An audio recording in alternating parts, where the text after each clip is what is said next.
Good day everyone, I'm Robert M. Shakita, and I'll be discussing 40 learnings from what I learned in our module. So I'll be reading it to my cell phone so I can deliver it clearly. Let's dive into it. For number 1, the new communication landscape. Communication today has transformed because of globalization, technology, diversity, and remote interaction. English became the universal language that connects people worldwide, especially through social media. While technology made it easier to communicate, it also brought challenges like information overload. Remote communication, such as online classes and meetings, shows how much our way of connecting has evolved. Number 2, the global language business. English now serves as the main language for global communication. It allows people and companies from different parts of the world to connect through websites, apps, and media, making it a key tool for success in business. And for number 3, I also learned the autonomy of a professional email. A professional email includes the subject line, salutation, body, closing, and signature. Knowing these parts help keep communication formal and organized, which is very useful for me as a BSBA student when reaching out to companies in the future. For number 4, setting the right tone. Writing an email isn't just about what's being said, it's also about how it is expressed. Using the right tone shows respect and professionalism. It's important to write with clarity, conciseness, and politeness to deliver message effectively. For number 5, it talks about email versus memo, knowing the difference. Emails and memos both share information, but differ in purpose and format. Emails can be for internal or external communication, and may be formal or casual, while memos are mainly for internal use, written in a standard format with to, from, date, and subject. For number 6, choosing the right communication tool. It's important to choose the right communication tool for every message, whether through emails, meetings, or memos. Selecting the right method helps ensure the message is clear and effective. For number 7, primary use of memos. Memos serve different functions. They can be used for announcement, reminders, updates, or short reports within an organization. They are short, direct, and focus on essential information. For number 8, standard memo structure. A well-written memo follows a clear structure with 4 parts: the header block, introduction, body, and conclusion.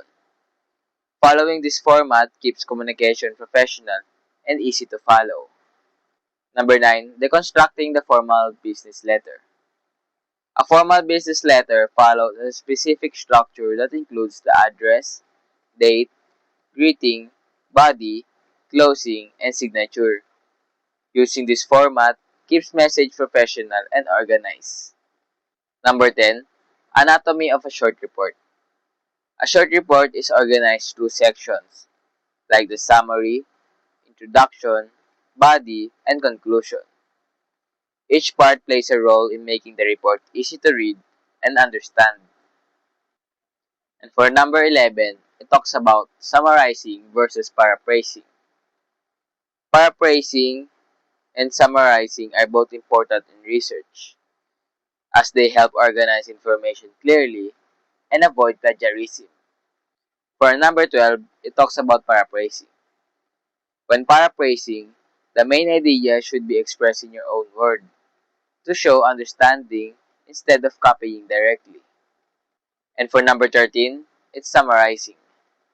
Summarizing means condensing long information while keeping the key point intact, making it short yet complete.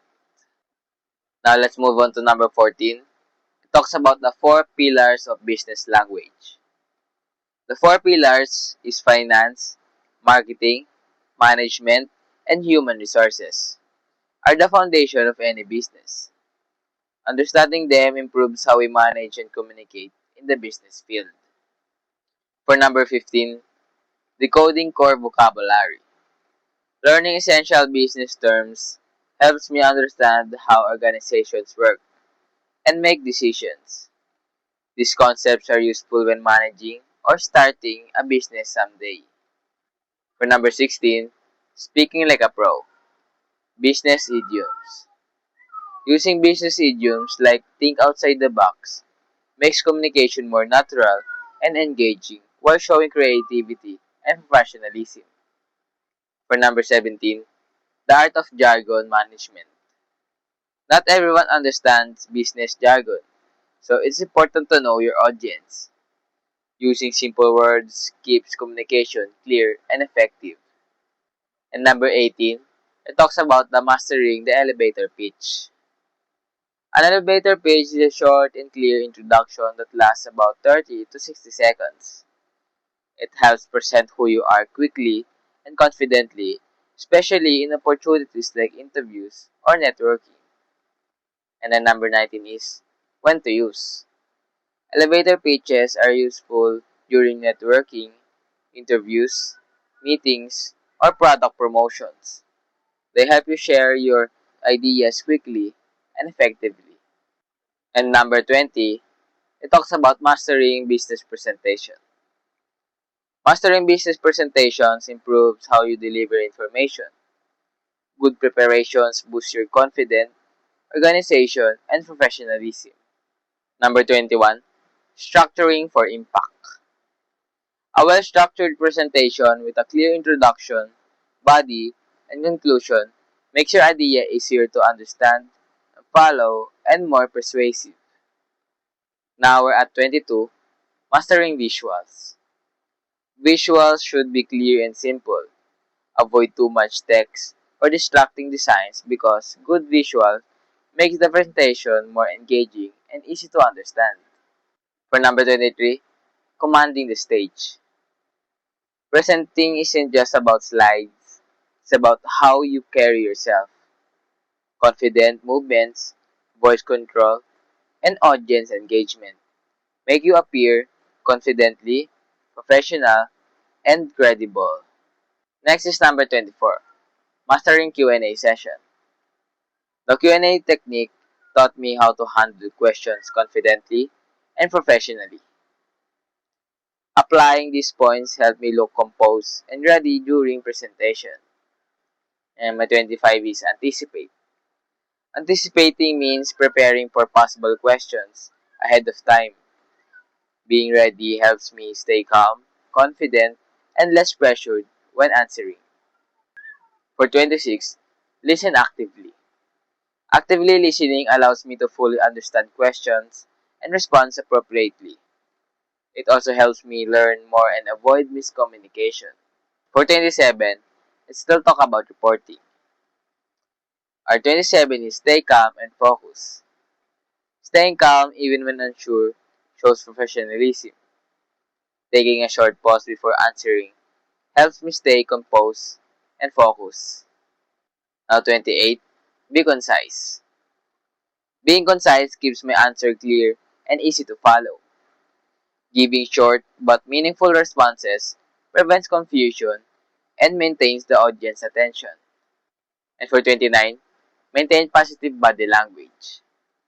Good posture, eye contact, and confident gestures shows professionalism and make me more approachable to the audience. For number 30, redirect if needed. If questions go off topic, I can politely bring the discussion back to the main point to keep the flow of the presentation organized. Number 31, summarize and conclude. Ending with a short summary helps the audience remember the key points and makes the discussion sound complete. Number 32, group harmony. Teamwork is essential during Q&A sessions. When everyone knows their role, the discussion flows smoothly and shows unity among members. And number 33, the feedback loop. The feedback loop allows growth through reflection. Accepting feedback helps identify mistakes and improve in future presentations. Number 34, mindset for receiving feedback. Having an open-minded toward feedback encourages improvement. The plus and delta method helps. The plus highlights what went well, and the delta focuses on what can be improved. For 35, mastering workplace harmony. Mastering workplace harmony means maintaining peace and cooperation in a team. It's about building trust, managing conflicts, and communicating effectively. Number 36, the power of rapport. Building rapport strengthens trust and teamwork. It creates positive relationships that makes collaboration smoother and more productive. And for 37, the four pillars of building rapport. The four pillars, finding common ground, active listening, positive body language, and remembering details, make interaction more natural and effective. Number 38, navigating inevitable conflict. Conflict is a natural part of communication. What matters most is how it managed through understanding, patience, and teamwork. Number 39, the anatomy of communication.